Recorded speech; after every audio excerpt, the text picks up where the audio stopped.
ಧ್ರುವವ್ರೆ, ನೀವೇನ್ ಯೋಚನೆ ಮಾಡ್ತಿದ್ದೀರಾ? ಅಲ್ಲಿ ನೋಡಿ ಪಾಪ ಇವ್ರ ಹಸುವಾಗ ಮುಖ ಹೆಂಗಾಗೋಗಿದೆ. ಅಕ್ಕ ಹೇಳೆ. ಅಯ್ಯೋ ತಿನ್ನಿಸ್ರಿ. ತಿನ್ಸಿ ತಿನ್ಸಿ ಪರವಾಗಿಲ್ಲ, ತಿನ್ಸಿ ತಿನ್ಸಿ ತಿನ್ನಿಸ್ರಿ. ಧ್ರುವವ್ರೆ ತಿನ್ಸಿ. ಧ್ರುವವ್ರೆ ತಿನ್ನಿ. ಬಾವ ತಿನ್ಸಿ. ನೀವು ತಿನ್ಸಿಲ್ಲ ಅಂದ್ರೆ ನಾನೇ ಹೋಗ್ತೀನಿ. ಕೂತ್ಕೊಳ್ಳಿ. ತಿನ್ಸಿ ತಿನ್ಸಿ.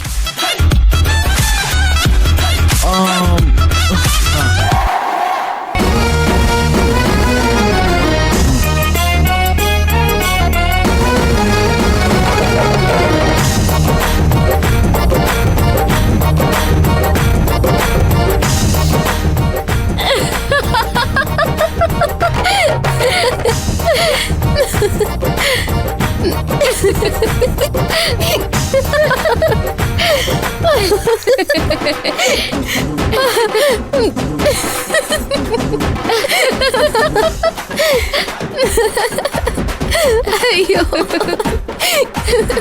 ತಿನ್ಸಿ ತಿನ್ಸಿ. ಪಾಪ ಧ್ರುವರೇ ತಿನ್ಸಿ ತಿನ್ಸಿ.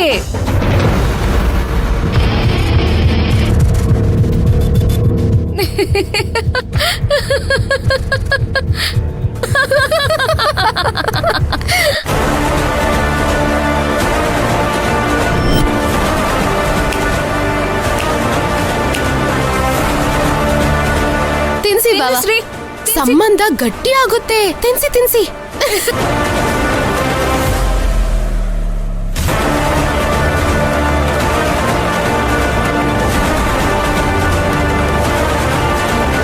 ಧ್ರುವವ್ರೆ ಚೆನ್ನಾಗಿದ್ಯಾ?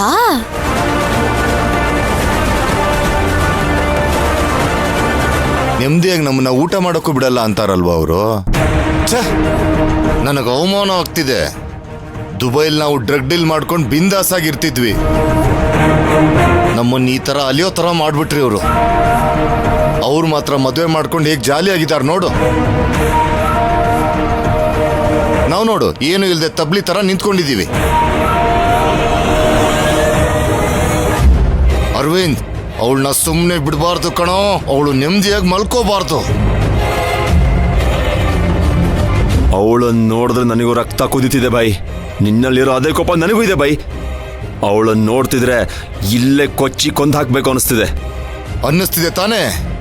ಇವಾಗ್ಲೇ ನಮ್ಮ ಹುಡುಗರನ್ನ ಕರೆಸಿ ಕೊಚ್ಚಾಕ್ಬಿಡ್ತೀನಿ ಅವ್ರನ್ನ. ಬೇಡ ಬೈ, ನೀವೇನು ಮಾಡೋದು ಬೇಡ. ನೀವು ಥರ ಎಮೋಷ್ನಲ್ ಆಗಿ ದುಡುಕಿ ಪ್ಲ್ಯಾನ್ ಮಾಡಿನೇ ಎಲ್ಲ ಪ್ಲಾನು ಫ್ಲಾಪ್ ಹಾಕೋತಿರೋದು. ಸ್ವಲ್ಪ ತಾಳ್ಮೆಯಿಂದ ಇರಿ ಬೈ. ಈ ಸಲ ಸರಿಯಾಗಿ ಪ್ಲ್ಯಾನ್ ಮಾಡಿ ದೊಡ್ಡದಾಗಿ ಏನಾದ್ರು ಮಾಡೋಣ.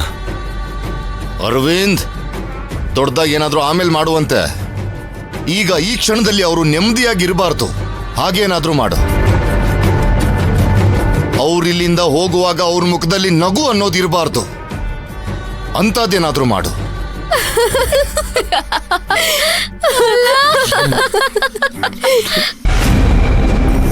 ಈ ತರ ಏನಾದ್ರೂ ಒಂದ್ ಮಾಡಿದ್ರೆ ಸಾಕು. ಮಿಕ್ಕಿದ್ದು ನೀನ್ ಹೇಳೋ ತರ ತಾಳ್ಮೆಯಿಂದ ಪ್ಲಾನ್ ಮಾಡೋಣ.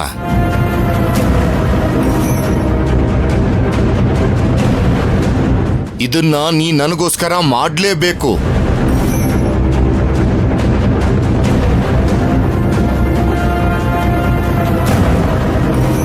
ಸರಿ ಬೈ, ಇವಾಗಲೇ ಹುಡುಗರು ಕಾಲ್ ಮಾಡಿ ಕರೆಸ್ತೀನಿ.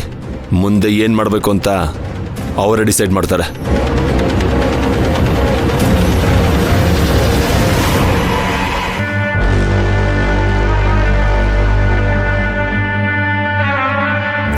ಭೈರಾ, ಏನ್ ಬಾಸು?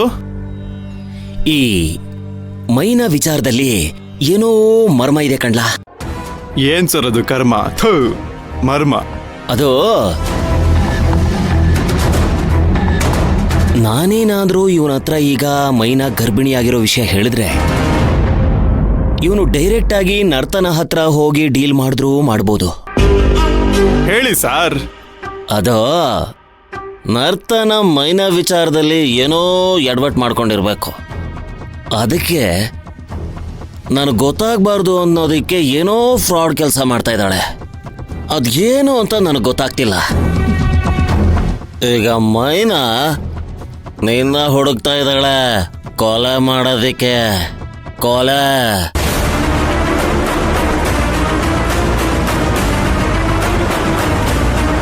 ಈಗ ಮೈನಾ ನಿನ್ನ ಹುಡುಕ್ತಾ ಇದ್ದಾಳೆ ಕೊಲೆ ಮಾಡೋದಿಕ್ಕೆ. ಸರ್ ಏನ್ ಸರ್ ಇದೆಲ್ಲ? ನನ್ನನ್ನ ಕಾಪಾಡ್ತೀನಿ ಅಂತ ಕರ್ಕೊ ಬಂದ್ಬಿಟ್ಟು ನೀವು ಈಗ ನೋಡಿದ್ರೆ ಕೊಲೆಗಿಲ್ಲ ಅಂತ ಹೆದರ್ಸ್ತಾ ಇದ್ದೀರಲ್ಲ ಸರ್. ಯಾಕೋ ಹೀಗೆ ಎದುರುಕೊಳ್ತೀಯ? ನಾನು ಇಲ್ವೇನೋ? ನಿನ್ನನ್ನು ಹಾಗೆ ಸಾಯೋದಕ್ಕೆ ನಾನು ಬಿಟ್ಬಿಡ್ತೀನಾ? ನಿನ್ನ ಕಾಪಾಡಬೇಕು ಅಂದ್ರೆ ನಾನು ಹೇಳೋದನ್ನ ನೀನು ಕೇಳಬೇಕು. ನಾನು ಏನ್ ಮಾಡ್ಬೇಕಂತ ಹೇಳಿ ಸರ್. ನೋಡೋ, ನರ್ತನ ಪಾಸ್ಪೋರ್ಟ್ ರೆಡಿ ಮಾಡಿಸ್ಕೊಬಂದು ನೀನು ಬೇರೆ ಕಂಟ್ರಿಗೆ ಹೋಗಬೇಕು ಅಂತ ಹೇಳಿದ್ರೆ ನಾನು ಹೋಗೋದಿಲ್ಲ ಅಂತ ಹೇಳಬೇಕು. ಹಾಗೂ ಒಂದು ವೇಳೆ ಅವಳು ಹೋಗಲೇಬೇಕು ಅಂತ ಹೇಳಿದ್ರೆ ನಂದೊಂದು ಕಂಡೀಷನ್ ಇದೆ ಅಂತ ಹೇಳಬೇಕು. ಏನ್ ಕಂಡೀಷನ್ ಅಂತ ಹೇಳಿ ಸರ್.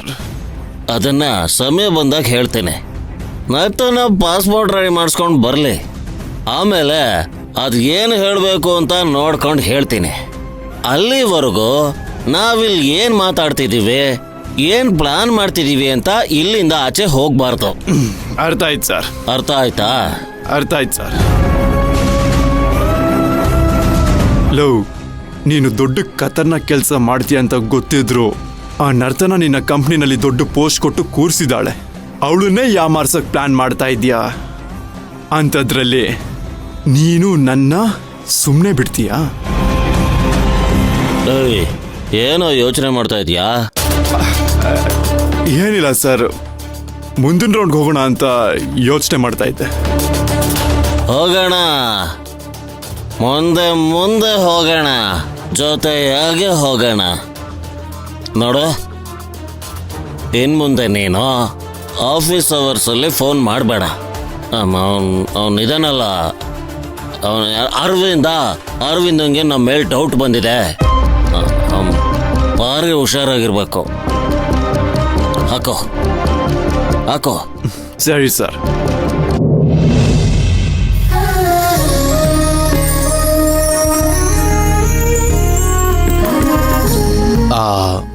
ಮೈನಾವ್ರೆ, ನಾನು ಕೇಳ್ದೆ ಅಂತ ನೀವು ನನಗೋಸ್ಕರ ಒಂದಿನ ಪೂರ್ತಿ ಟೈಮ್ ಸ್ಪೆಂಡ್ ಮಾಡೋದಕ್ಕೆ ಒಪ್ಕೊಂಡ್ರಲ್ವಾ? ತುಂಬಾ ಥ್ಯಾಂಕ್ಸ್. ನನಗೆ ಸಿಕ್ಕಾಪಟ್ಟೆ ಖುಷಿ ಇದೆ. ಹೇಳ್ಬೇಕು ಅಂದ್ರೆ ನಾನೇ ನಿಮಗ್ ಥ್ಯಾಂಕ್ಸ್ ಹೇಳ್ಬೇಕು. ನೀವು ನನಗೆ ಥ್ಯಾಂಕ್ಸ್ ಹೇಳ್ಬೇಕಾ? ಯಾಕೆ? ಒಂದಿಡೀ ದಿನ ನಮ್ಮ ಅಕ್ಕ ಬಾವ ಖುಷಿಯಾಗಿ ಜೊತೆಲಿ ಕಾಲ ಕಳೆದ್ರಲ್ವಾ, ಅದಕ್ಕೆ. ದಾದಾ, ಚೆನ್ನಾಗಿ ಊಟ ಮಾಡಿದ್ಯಾ? ಮೂರಿ ಚೆನ್ನಾಗಿ ತಿಂದೆ. ನೀವ್ ತಿಂದ್ರಾ? ಚೆನ್ನಾಗಿ ತಿಂದೆ, ಆದ್ರೆ ನಿನ್ ಕೈಯಾರೆ ತಿನ್ಸಿದ್ರೆ ಇನ್ನೂ ಚೆನ್ನಾಗಿ ಊಟ ಮಾಡ್ತಿದ್ದೆ. ಹೋಗಿ ಇದ್ರೂ ಒಂದ್ ಕೈಲಿ ತಿನ್ನಿಸ್ಬಿಟ್ಟೆ ನೀನು. ಮುಂದಿನ ಸಲ ತಿನ್ನಿಸ್ತೀನಿ. ಹೋಗು ರಾಧಾ.